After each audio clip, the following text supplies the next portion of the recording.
Après ce voyage passionnant dans le monde des neurosciences et de la santé en général, on va passer à un moment artistique avec Barbara Noiret, artiste lumière, artiste et réalisatrice qui a réalisé depuis 2000 plusieurs expositions personnelles et collectives. Elle a participé à plusieurs foires d'art contemporain et résidences d'artistes.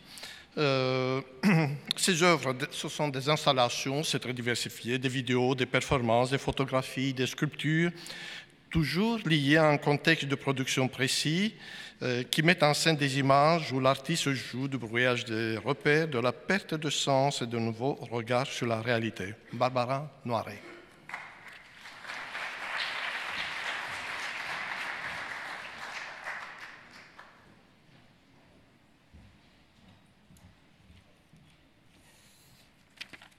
Bonjour à tous. Alors, je ne sais pas comment fonctionne ce truc. Il faut appuyer là pour avancer les diapos. La flèche à droite pour avancer. Ah, voilà. Hop là. Donc, je vais vous présenter une sélection d'œuvres que j'ai réalisées autour de la lumière, ce qui n'est seulement qu'un petit pan de mon travail, puisque l'essentiel de mon travail consiste à réaliser des résidences d'artistes dans des contextes très différents, souvent entre 2 mois et 2 ans. J'interviens toujours sans savoir ce que je vais faire dans les lieux. Je prends en compte le contexte humain, le contexte social, le contexte aussi architectural. Voilà, et je vais à la rencontre des gens dans ces contextes-là. Et puis, un pan de mon travail, je me suis intéressée aux objets du quotidien qui diffusent ou projettent la lumière. Donc, je vais faire un petit dossier sur la lumière et les projections. Donc, vous découvrirez cette sculpture qui est faite de plus d'une centaine d'ampoules usagées. Il faut savoir que ce sont des ampoules obsolètes aujourd'hui. La plupart sont en filament ou bien en lumière LED. Je les ai récupérées, donc elles ne fonctionnent plus. Au centre de la sculpture, il y a une seule ampoule qui éclaire toutes les autres par la réverbération du verre.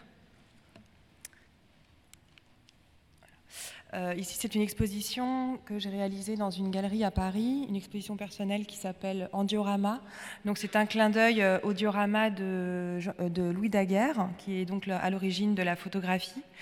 Et donc, Louis Daguerre avait inventé ce qu'on appelle les dioramas au théâtre, c'est-à-dire des trompe-l'œil, où en fait, il réalisait des décors en trompe-l'œil, et quelqu'un derrière le décor animait avec une petite lampe et permettait de tromper le spectateur et de faire croire en fait qu'on était dans un décor qui était vivant.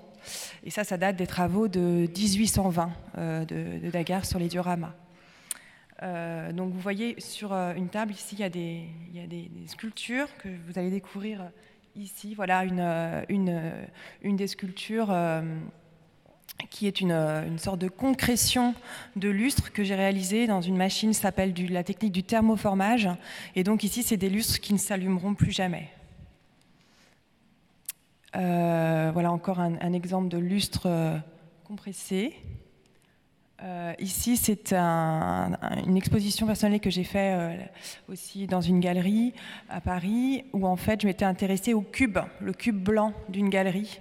Et donc j'avais réalisé plusieurs sculptures où des objets, un peu comme des fantômes, étaient en train de sortir des murs. Et donc j'avais imaginé ce lustre qui sortait du mur comme ça, comme c'était un fantôme qui essayait de pousser les murs et de nous allumer de sa lumière. Et il y avait aussi un petit interrupteur j'en ai fait une série et c'est pareil, ce sont des objets qui ne s'allumeront plus jamais. Ici, c'est une photographie où j'ai tenté de retrouver en fait le volume de cette image. Donc pour ça, je me suis intéressée en fait au support photographique. Aujourd'hui, beaucoup d'artistes utilisent l'aluminium pour contrecoller des photographies.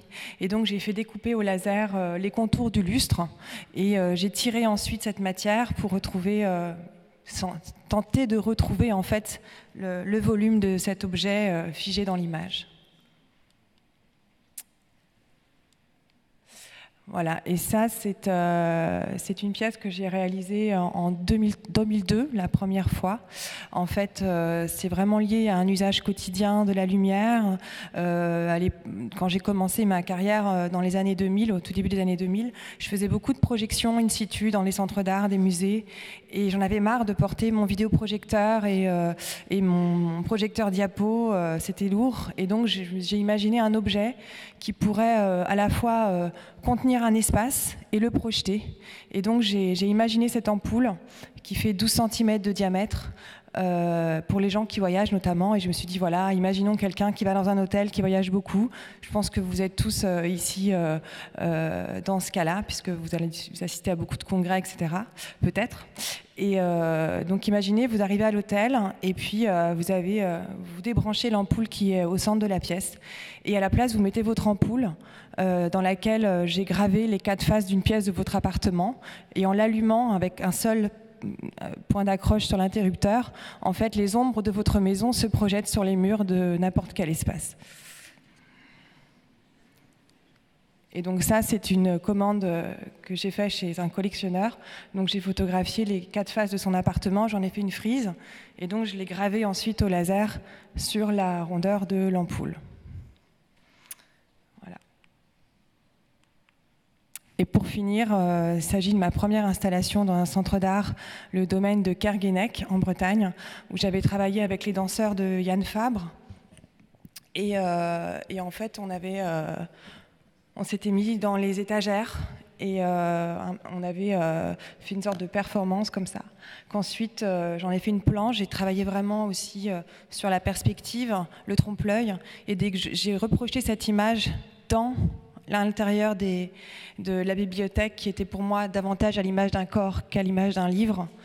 Et donc c'est devenu une installation lumineuse qui a à nouveau été figée par la lumière à travers cette unique photographie qui est là pour garantir cette installation qui n'a de sens que dans ce lieu et donc qui a comme finalité une photographie. Voilà, je vous remercie beaucoup.